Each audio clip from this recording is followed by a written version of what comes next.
If I told you one of our most useful hair growth tools was discovered by accident, would you believe me?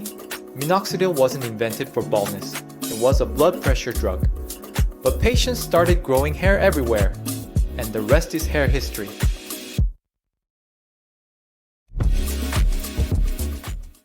I am Dr. Ko, a hair transplant surgeon from Korea. Today, I'll show you how to use Minoxidil the smart way, so you don't waste months doing it wrong. Here's the plan.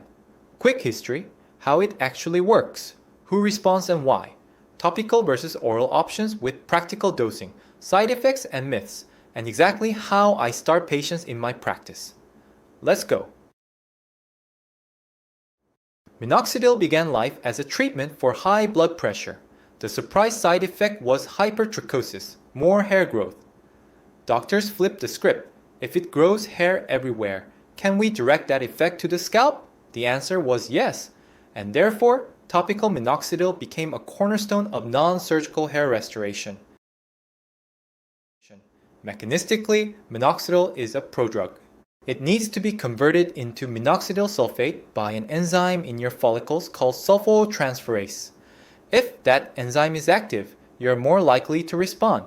If it's sluggish, results are weaker. That's why two friends can use the same bottle and get very different outcomes. What does it do once activated? It nudges follicles into the growth phase and helps them stay there longer. Hairs often come back thicker and density gradually improves. But, and this is important, it's a slow builder, not an overnight miracle. Topical comes in two main forms, solution and foam. The solution contains propylene glycol to help penetration, but it can irritate sensitive scalps. The foam skips that ingredient, so it's friendlier if you're itchy or flaky. How to use it well? Dry scalp, clean fingers, consistent schedule. For men, I typically recommend 5% once daily foam as a simple starting point. Twice daily can be used, but adherence drops. For women, 2% twice daily or 5% once daily foam is common in many practices. And yes, apply to the scalp skin, not just the hair. If you're coating strands, you're wasting product and patience. Oral minoxidil at low doses has become an important option when topical results are limited or adherence is tough. It's off-label for hair loss in many countries, but widely used by hair specialists. Typical starting doses are very low, then adjusted slowly based on efficacy and tolerance. Who might consider it? Patients with diffuse thinning, patients who travel a lot and forget topicals, or those with sensitive scalps that never tolerated solution. But there's a trade-off. Because it's systemic, you must consider blood pressure, fluid retention, and other cardiac factors. If you have heart, kidney, or liver issues, or you're pregnant or planning, this is a conversation with your doctor first, not YouTube. You'll see chatter about sublingual minoxidil. It's being explored to improve absorption with small doses. Interesting? Yes. Mainstream? Not yet. If you hear big promises, be skeptical and ask for data. I'm watching this space, but I still start with proven topical or carefully selected low-dose oral.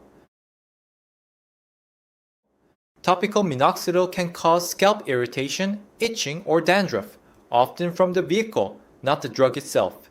Switching to foam helps many patients. Headaches happen occasionally.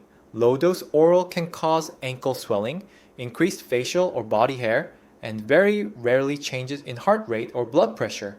These are dose-dependent and usually manageable, but they're not to be ignored. About shedding. Early in treatment, some hairs get pushed into a new growth cycle. You might see more hairs in the shower for a few weeks.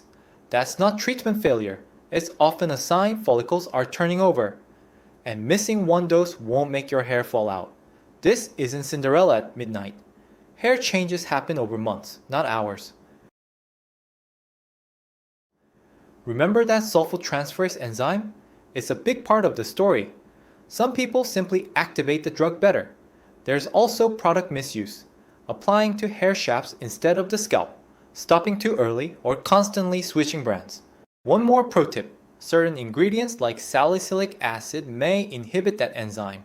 If your scalp routine is loaded with heavy salicylic acid toners or peels, you might be handicapping minoxidil.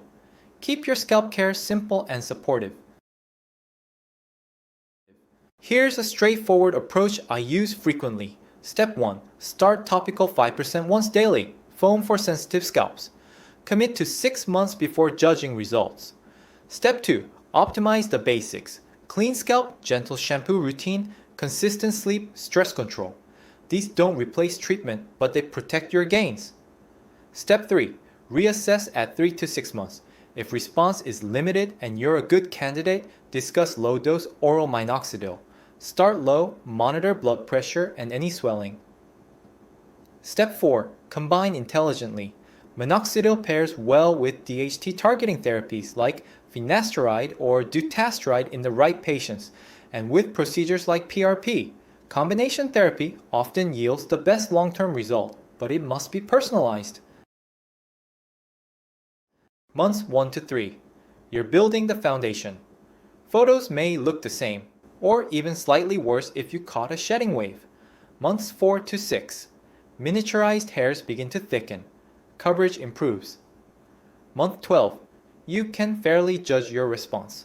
Not everyone gets dramatic regrowth, but most good responders see thicker shafts, better density, and a calmer hairline. Myth: if I stop for a week, I'll lose everything. Fact: hair changes are gradual. One missed week won't erase months of progress. Myth: minoxidil works only for the crown. Fact: it's useful across the scalp where follicles are miniaturizing, though photographic results are easiest to notice at the crown. Myth: if I'm a non-responder, there's nothing else to do. Fact: you may respond to oral, to combination therapy, or to procedural options. There's usually another gear. Minoxidil is not glamorous, but is foundational. Use it correctly, give it time, and it quietly changes the trajectory of your hair. If you're considering a structured plan, topical, oral, or combination, get a proper evaluation. And if you're exploring treatment in Korea, my team and I are happy to guide you safely and realistically.